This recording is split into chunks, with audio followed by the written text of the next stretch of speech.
கர்த்தருடைய பரிசுத்த நாமத்துக்கு மகிமை உண்டாவதாக. பணம் இல்லாமல் எப்படி ஊழியம் செய்ய முடியும்? முடியவே முடியாது அப்படின்னு சொல்லி இவாஞ்சலின் சிஸ்டர் சொல்லியிருக்காங்க.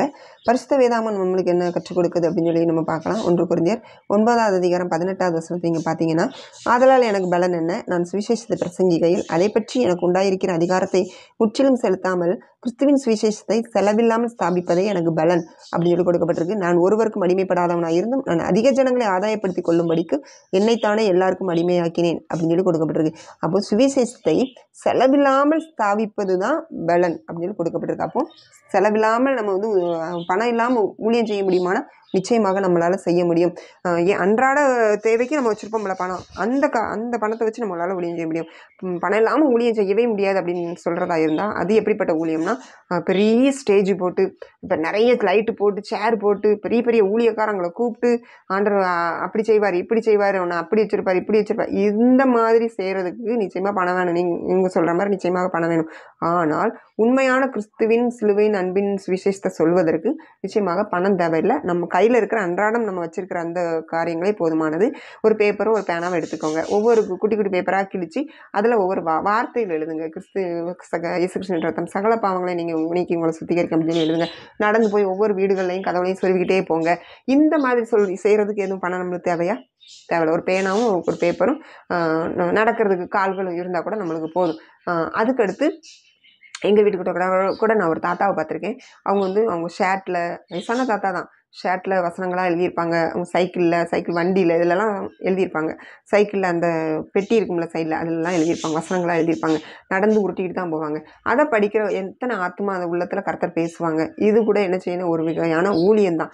ஊழியம் அப்படின்னோடனே பெரிய ஸ்டேஜ் போட்டு மைக்கை பிடிச்சி பாட்டு பாடிக்கிட்டு அப்படி பண்ணுறது தான் ஊழியம்னா நிச்சயமாக அது ஊழியமே இல்லை. அது ஊழியமே இல்லை. அதை நம்ம புரிந்து கொள்ளணும். கிறிஸ்துவின் சிலுவை நண்பர் சொல்லுகிறது ஒன்று மட்டும்தான் ஊழியமே. அதை நம்ம புரிந்து கொள்ளணும். அப்போது கிறிஸ்துவின் பணம் இல்லாமல் எப்படி ஊழியம் செய்ய முடியும்னு அவங்க கேட்காங்கல்ல. பணம் இல்லாமல் நம்ம கையில் இருக்கிற காரியங்களை வச்சு நம்மளால் செய்ய முடியும். ஒரு வேளை ஹவுஸ் ஒய்ஃபாக இருப்போம், வீட்டில் தான் இருப்போம், நம்ம பக்கத்து வீடுகளை சண்டை போடாமல் கிறிஸ்துவின் அன்பை பிரதிபலித்து நம்ம வாழ்ந்தோம்னா அந்த ஆத்மாவை நம்மளால் ஆதாயப்படுத்திக் கொள்ள முடியும். அது கூட ஒரு ஊழியம் தான். நம்மளால் எல்லாராலையுமே முடியும், அந்த காரியத்தை நம்மளால் செய்ய முடியும். அதனால் நம்ம ஒவ்வொருவரும் அதை புரிந்து கொள்ளணும். பணம் இல்லாமல் ஊழியம் செய்ய முடியுமா? நிச்சயமாக முடியும். அதுக்கடுத்து நம்ம ஒன்று பார்த்தோன்னா, இன்னும் கொடுத்தா எவ்வளவோ செய்யலாம், ஜனங்க உள்ளத்தில் பேசி கொடுக்கும்படி செய்யுங்கப்பா, இத்தனை கோடி வேணும் அப்படின்னு அவங்க அப்பா அவங்க தகப்பன் ஜெபிப்பாங்களாம். அதை கூட அவங்க சொல்லியிருக்காங்க. நம்மளுக்கு பரிசுத்த வேதாகமம் என்ன சொல்லுது அப்படின்னா, யோசிக்கணும். கோடிகள் வேணும்னு சொல்லி கர்த்தர்ட்ட என்ன நம்ம ஜெபிக்கணும்? ஆத்துமாக்களை தாங்கன்னு சொல்லி ஜெபிக்கலாம். ஆத்துமாக்களை ஆதாயப்படுத்தி கொள்வது எப்படி கொள்ளலாம்? உலக பொருட்கள்னால நம்ம நண்பர்களை ஆதாயப்படுத்தி கொள்ளலாம்.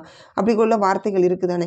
அப்போ கோடிகள் வேணுமானா நிச்சயமாக கோடிகள் தேவையே இல்லை. நீங்கள் லக்ஸூரி வாழ்க்கை வாழ்வதற்கும் லக்ஸூரியாக நீங்கள் ஊழியம் செய்யணும்னா அது தேவை, மற்றபடி தேவையில்லை.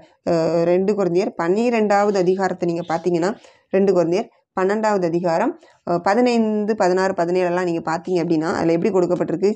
2 கொரிந்தியர் 12வது அதிகாரம் 15 ஆதலால் நான் உங்களில் எவ்வளவு அதிகமாய் அன்பு கூறுகிறேனோ அவ்வளவு குறைவாய் உங்களால் அன்பு கூறப்பட்டிருந்தாலும் மிகவும் சந்தோஷமாய் நான் உங்கள் ஆத்துமாக்களுக்காக செலவு பண்ணப்படவும் விரும்புகிறேன். அப்படி ஆகட்டும் அப்படின்னு சொல்லிட்டு என்ன சொல்கிறாருன்னா, உங்களுக்கு நான் யார்கிட்டையாட்டு நான் பொழிவை தேடி இருக்கேனா அப்படின்னா சொல்லியிருக்காரு. நான் உங்களுக்கு பாரமாக இருக்கவில்லை. எப்படி சொல்கிறாருன்னா, நான் உங்களுக்கு பாரமாக அப்படி ஆகட்டும். எப்படி? செலவு பண்ணப்படவும் விரும்புகிறேன். அப்படியே ஆகட்டும்.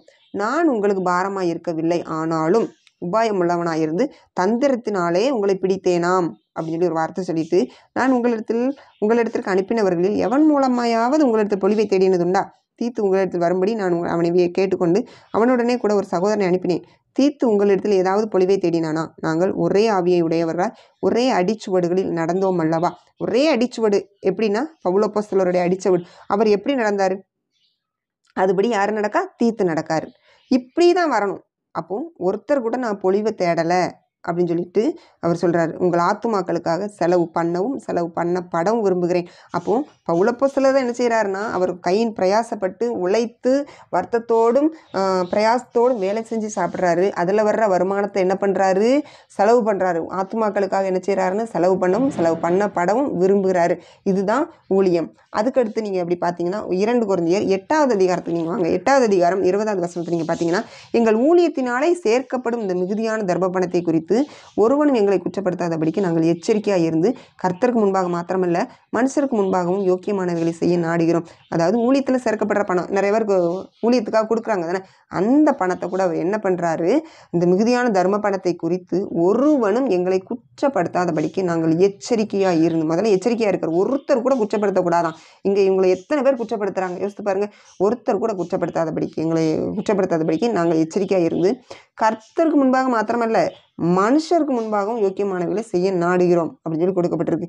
அப்போ கர்த்தர் பார்த்துக்குவார், அவங்கள கர்த்தர் பார்த்துக்குவாருன்னு சொல்கிறது ஒரு கூட்ட ஜனங்கள் சொல்கிறாங்கல்ல, சொல்கிறவங்க இருக்காங்க. ஆனாலும் அந்த இப்போ இந்த ஊழியம் பண்ணுறவங்க எப்படி இருக்கும்னா மனுஷருக்கு முன்பாகவும் யோக்கியமானவைகளை செய்ய நாடணுமா. அப்படிதான் யார் இருந்திருக்கா, பவுல் அப்போஸ்தலர் இருந்திருக்காங்க. அதை நம்ம புரிந்து கொள்ளணும். மனுஷருக்கு முன்பாகவும் யோக்கியமானவைகளை செய்யணும். யாரும் ஒருத்தர் கூட குற்றப்படுத்தாத அளவுக்கு நாம் என்ன செய்யணும், அந்த ஊழியத்தில் உள்ளவங்க என்ன செய்யணுமா, நடந்து கொள்ளணுமா. அதான் எபிரேயர் 13வது அதிகாரம் 5வது வசனத்தில் பார்த்தீங்கன்னா, நீங்கள் பண ஆசை இல்லாதவர்களாய் நடந்து நம்மளுக்கு இருக்கிறவைகள் போதும் என்று எண்ணணுமா.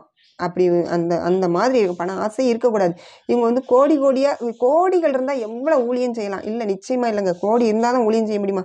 கோடி இல்லாமல் ஊழியம் செய்ய முடியும்? நிச்சயமாக முடியும். முடியவே முடியாது நீங்கள் எப்படி சொல்லலாம்? நிச்சயமாக முடியும். அன்றாடம் நம்ம வாழ்கிறவங்க நிச்சயமாக செய்ய முடியும். பவுல் அப்போஸ்தலர் நிறைய காரியங்களில் பாடுகள் பட்டிருக்காரு. அதை நம்ம தெரிந்து கொள்ளணும். 1 கொரிந்தியர் 9வது அதிகாரம் நினைக்கிறேன், 9வது அதிகாரத்தில் வருது. 1 கொரிந்தியர் சோத்திரம் 9ல் இல்லை, 2 கொரிந்தியர் 12ல் தான் வரும்னு நினைக்கிறேன். ஒரு நிமிஷம். 2 கொரிந்தியர் 11வது அதிகாரத்தில் நீங்கள் பார்த்தீங்கன்னா கீழே கொடுக்கப்பட்டிருக்கு. அவர்கள் கிறிஸ்துவின் ஊழியக்காரர் 23வது வசனத்திலிருந்து, நான் அதிகம் புத்தியனமாய் பேசுகிறேன். நான் அதிகமாய் பிரயாசப்பட்டவன், அதிகமாய் அடிபட்டவன், அதிகமாய் காவல்களில் வைக்கப்பட்டவன், அநேகந்தரம் மரண அவதியில் அகப்பட்டவன், யூதர்களால் 1 குறைய 40 அடியாக 5 தரம் அடிபட்டேன். அப்போ 200 அடிகள் பட்டிருக்காரு. 3 தரம் விலாறுகளால் அடிபட்டேன், 1 தரம் கல்லெறியுண்டேன், 3 தரம் கப்பற்சிதத்தில் இருந்தேன், கடலிலே ஒரு ஆப்பகல் முழுவதும் போக்கினேன். இப்படி நிறைய கொடுத்துருக்கு. அடுத்து நிறைய மோசங்கள் வந்திருக்கு. ஆறுகளால் வந்த மோசம், கலர்களால் வந்த மோசம், ஜனங்களால் வந்த மோசம், இப்படிப்பட்ட நிறைய காரியங்கள். பிரயாசம், வருத்தம், கண்மொழி விழிப்பு, பசி, தாகம், அநேகமான உபாசம், குளிரில் நிர்வாணத்தில் இருந்தேன்.